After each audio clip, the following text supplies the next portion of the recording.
Leave കഴിഞ്ഞ് ഓഫീസിലേക്ക് പോവാണ്. ഭയങ്കര ബുദ്ധിമുട്ടാണ് ഒരു ദിവസം ലീവ് കഴിഞ്ഞിട്ട് പിന്നെ ഓഫീസിലേക്ക് പോകാറില്ല. അത് വേസ്റ്റാണ് കൊണ്ടുപോയിട്ട്. റൂമിൽ ആരും വേസ്റ്റ് ഒന്നും കൊണ്ടുപോയില്ല, അവിടെ ഇടാൻ മാത്രം അറിയാം, കൊണ്ടുപോയിടില്ല ആരും. നല്ല ക്ഷീണം ഉണ്ടായിരുന്നു മുഖത്ത്. ഓഫീസിലെത്തിയപ്പോൾ നമ്മളെ ഫ്ലോറിലാണെങ്കിൽ കറണ്ടും ഇല്ല. ഓഫീസിലെത്തി കുറച്ച് കഴിഞ്ഞപ്പോൾ ബോസ് വിളിച്ച്. പിന്നെ നമുക്ക് തൊട്ടടുത്തുള്ള ബിൽഡിങ്ങിന് തന്നെ ഫ്ലാറ്റ് റെൻറ്റിന് കൊടുക്കുന്നുണ്ട് ബോസ്. അവിടെ പോയിട്ടൊന്ന് ചെക്ക് ചെയ്യാൻ വേണ്ടി പറഞ്ഞ്. ഒരാൾ റെൻറ്റിന് എടുത്തിട്ട് വെക്കേറ്റ് ചെയ്ത് പോയതാണ്. നമ്പർ ലോക്കൊക്കെയാണ്, ടെക്നോളജി തന്നെ. പിന്നെ അവിടെ ഒക്കെ ഒന്ന് ചുറ്റിക്കണ്ട് ഭയങ്കര സെറ്റപ്പാണ്. നാട്ടിലത്തെ 24,000 റെൻറ്റ്. ഇതാണ് ഇതിൻ്റെ വ്യൂ. ഇതിൻ്റെ ഇടയ്ക്ക് നമ്മളെ ഡ്രൈവർ എന്തൊക്കെ ഓർഡർ ചെയ്തിരിക്കണേ. സാധനം വന്നപ്പോൾ മറ്റുള്ള മോനിക്ക് എന്തോ ചെറിയ കാററ്റാണ് സംഭവം. ഇയാൾ എന്തിനാ വാങ്ങിയെന്ന് പിന്നല്ല മനസ്സിലായത്. ഇയാൾ മെല്ലെ മുങ്ങിക്കഴിഞ്ഞ ഓഫീസിൽ നിന്ന് ബോസപ്പോൾ ഇയാളോട് ചൂടാവും.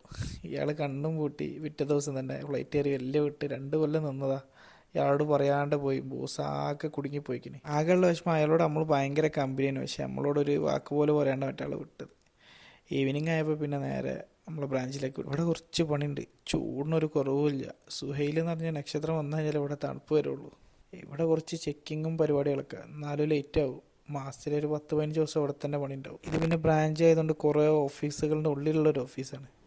എല്ലാം കഴിയുമ്പോൾ 10:30 ആയിക്കിനെ. രാവിലെ 8 മണിക്ക് സ്റ്റാർട്ട് ചെയ്ത് ചെയ്യണയാണ്. പക്ഷെ അൽഹംദുലില്ലാ നമ്മളൊന്നിനും കുറ്റം പറയും കേട്ടോ. നാട്ടിൽ ഇതിനെക്കാട്ടി നല്ല പണിയെടുത്തേക്കണേ. ഇതൊന്നും ഒരു കുഴപ്പമില്ല.